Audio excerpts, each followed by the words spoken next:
Shalom a todos. Gostaria mais uma vez de agradecer a todos que vêm assistindo meus vídeos. Bom, hoje eu vou trazer para vocês uma visão da Torá que talvez para muitos religiosos seja até uma heresia, né? E eu vou já começar com um vídeo já falando, aquele que nega a ciência, nega a Deus, tá? Por que que aquele que nega a ciência, nega a Deus? Baruch Hashem. Bom, porque a ciência é uma filosofia, uma filosofia onde que se estuda, né? Onde que se estuda teorias com provas, né? E se no conceito religioso, Kadosh Baruch Hu, Deus, criou tudo, os céus e a terra, então a ciência também é uma vontade de Deus.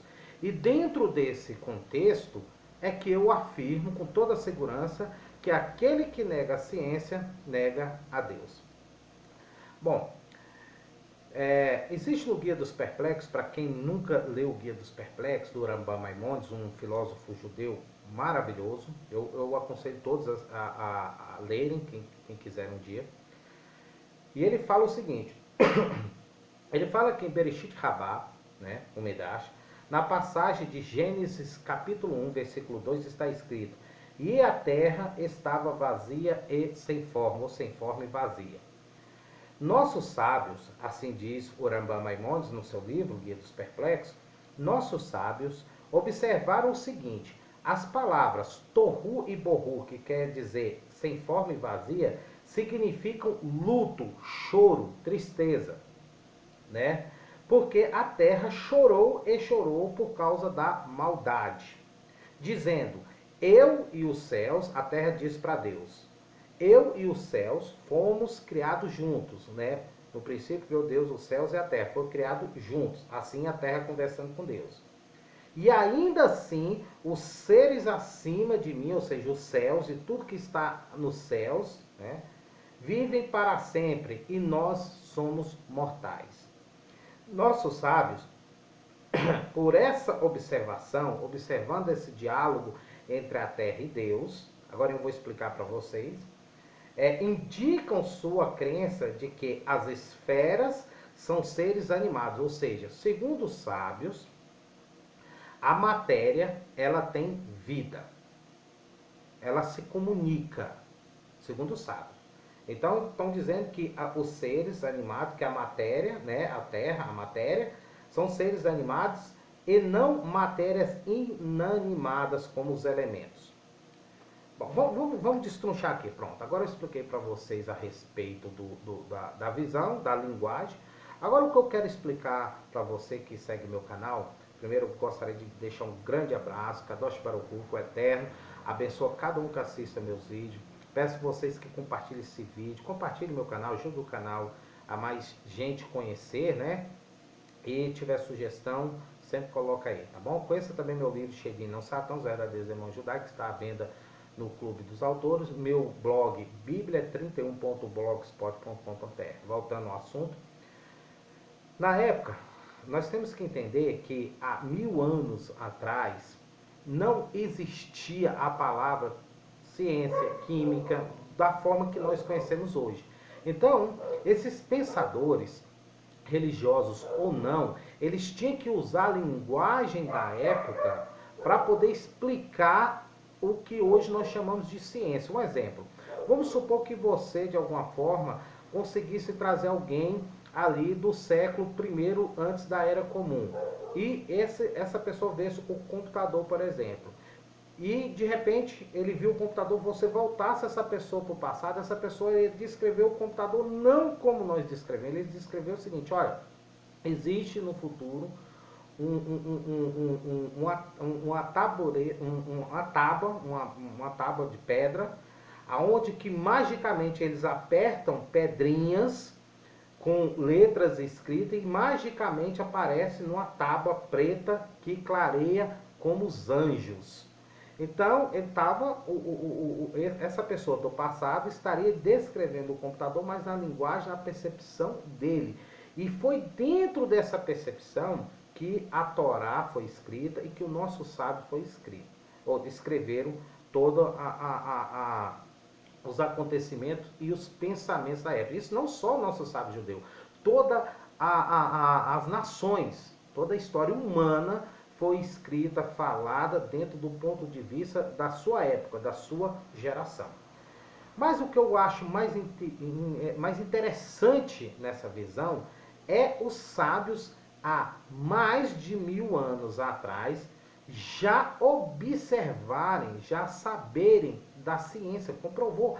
Eles acabam de comprovar, quando eles começam a estudar a Torá, que eles veem que eles começam a dizer, peraí, a terra, os elementos têm ânimo, têm vida, conseguem se comunicar. Ali, na verdade, os sábios estão dizendo o seguinte, olha, a matéria tem energia. O que é comunicação? Comunicação, né, é um termo que nós damos, né, a uma interação de duas coisas. Pode ser qualquer coisa, pode ser energia, matéria, seres com percepção, com inteligência ou não. Por exemplo, o ímã. O ímã, na nossa percepção humana, por isso que existem as ciências humanas, na percepção humana, o ímã não tem vida. Mas na percepção da ciência ele tem. Por quê? Porque ele exerce uma gravidade, ele cria uma energia onde que ele atrai outro elemento que é pobre dessa energia. Para quem estuda física sabe que quando existe um elemento que é carregado, tem cargas positivas, ele atrai quem tem carga negativa e vice-versa. Se ambos tiverem a mesma carga negativa ou ambos tiverem a mesma carga positiva, eles se afastam. Seria equivalente a isso. Então, notem que a Torá, ela já vem falando da ciência desde os primórdios, desde quando Moshe Rabbeinu, nosso mestre Moisés, esteve em Horeb. Agora, já vocês compreendendo essa visão, vamos entender o que são, na verdade, a vontade de Hashem. Por quê? Porque eu ouço muito falar, o povo tem o costume de falar assim, Deus é mau, Deus é isso, Deus é aquilo, Deus é bom, Deus é aqui. Aí quando chega, que começa a estudar a Torá, que começa a estudar o judaísmo, eles estão de cara com a palavra, com a frase do Maimônides que fala Deus não é bom, não é ruim, né? E a pessoa se choca. Por quê? Porque essas pessoas estão acostumadas a humanizar o Criador, estão acostumadas a tentar manipular a percepção de forma humana, como os persas faziam, os babilônicos, os egípcios e toda, né, as civilizações antigas, onde que se acreditava, por exemplo, Deus trovão. Eles ouviam o trovão, não entendiam que o trovão é um fenômeno da natureza, né? Então eles procuravam humanizar aquele trovão, aquele som, tentando entender. Então o que eles faziam? Bom, se é som, o som no humano só sai da boca. Então deve ser alguém, a visão idólatra, alguém que vive lá em cima, que tem um poder de gritar muito alto. Então, qual é o animal aqui que tem um grito parecido com esse? Eles caçavam um animal e ali colocavam um pedaço daquele animal na imagem para simbolizar a voz que mais parece o trovão e outro pedaço humana para dizer que é um ser inteligente que mora lá em cima, ou seja, um Deus, entre aspas. Então foi assim que foi surgindo a idolatria. Porém, quando chega na percepção do eterno, na percepção judaica, quando nosso pai Abraão, lá em Ur, começou a perceber que não era assim que funcionava a natureza, a ciência. Quando nós falamos de Abraham, o povo se esquece que Abraham teve uma percepção da realidade fenomenal. Abraham, quando ele disse não à idolatria, o povo só vê no lado religioso. Mas ninguém para pensar por que Abraham, naquela época de ignorância, ele decidiu dizer não. Ele decidiu porque ele percebeu que existia algo que ele não compreendia, que hoje nós chamamos de ciência, que não poderia ser explicada através daquela filosofia religiosa, aonde que se tentava humanizar tudo, né, em deuses. Então foi aí que surgiu e aí que ele começou a entender o que seria Deus. Eu até brinco de vez em quando eu falo que o ateu, não estou falando ateu de internet, gente, aquele ateu que fica brigando com religioso, esse não é ateu, tá? Ele é um revoltado. Estou falando, não vou nem falar ateu, porque é meio complicado. Um cientista, ele é mais próximo de Deus do que um religioso. Por quê? Porque o cientista, ele está preocupado em entender realmente como a vontade de Deus interage nesse mundo. Só que ele não usa a expressão Deus, ele usa a expressão ciência, ele usa a expressão cosmo, até porque Deus não liga muito com a questão de nome. Aí você pode falar, não, como assim não liga? Está escrito no Salmo 91, e te livrarei porque conheceu o meu nome e tal. Gente, para quem não entende muito do hebraico bíblico, quem não entende muito do Torá, vai se apegar a isso, mas todo mundo sabe que o que a Torá mais se preocupa é fazer com que o povo compreenda realmente o que é Deus. Então, se você tem a compreensão do que é o Criador, é como se você soubesse o nome dele. Por isso, quando Moshe perguntou para ele qual é o seu nome, ele falou, sou o que sou. Tipo assim, não tem como. Me compreenda, me entenda, que aí você saberá que eu sou. Por isso que ele fala lá, seguireis as minhas mitzvot, seguireis minhas leis, minhas torot, né? Segue minha Torá, procura me compreender. Pronto, aí você vai saber como se você soubesse o meu nome. Por isso que no Terrilim 91 fala, e eu lhe falei porque conheceu o meu nome. Pois é, quando a pessoa conhece Deus, ela sabe como que Deus realmente interage nesse mundo, e nós, e todos, a complexidade da vida se interage com o Criador, é como se ele conhecesse o nome. Então, a palavra nome, Shem, né, em hebraico, ela está mais ligada com entendimento. É igual quando está lá em Bereshit, capítulo 1, versículo 26, onde fala, e sereis a imagem semelhante de Deus. Todo mundo judeu que sabe, toda pessoa que não judeu, todo bem noa, para quem não sabe, gente, os bem-noas são aqueles não judeus que querem seguir Deus verdadeiramente, sem, né, como os judeus seguem. Não precisa a pessoa ser judia, nós chamamos de bem-noa, carinhosamente, tá? Então, todo mundo que estuda realmente sabe que a palavra tselem, lá que está lá em Gênesis, ela significa compreensão. É imagem, não imagem de boca, nariz, mas de compreensão. É como se eu falasse assim, o amor é lindo. Eu nunca vi o amor, eu sinto o amor, mas eu defino como lindo, mas não quero dizer que eu já vi o amor, mas eu senti. Então é dentro desse conceito que é imagem e semelhança que está falando lá em Bereshit. Mas aí chega numa visão totalmente humanizada ocidental e a pessoa quer literalmente achar que tem uma imagem, que tem boca, que tem isso. E muitas vezes não é assim, tá? Mas voltando ao assunto. Então, quando você começa a compreender como é que funciona, você entende Deus. Então, bora lá. Se Deus criou toda a vida, todos os sentimentos humanos, e criou as leis da natureza, leis da física, matemática, biologia, toda a ciência, é porque ele decidiu que precisava dessa complexidade para que a vida existisse. Então, quando Deus cria esse cosmo infinito, né, que na Kabbalah é chamado de Ein Sof, né, esse infinito, Kadosh Baruch Hu, ele cria leis que são necessárias para que essa complexidade se interaja. Eu vou te dar um exemplo.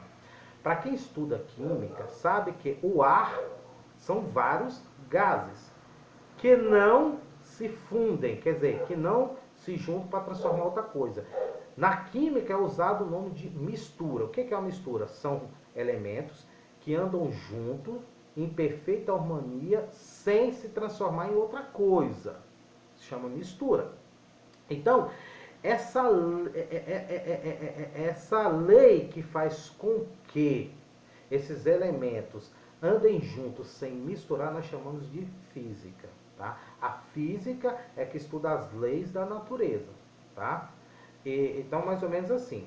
Então, se Deus criou essas leis da natureza, nós agora vamos já trazer para o lado mais humano, Deus criou o bem e o mal, que está conectado também com a ciência. Por isso que o título do vídeo é Deus e a ciência. Então, bora lá. Deus criou a gravidade.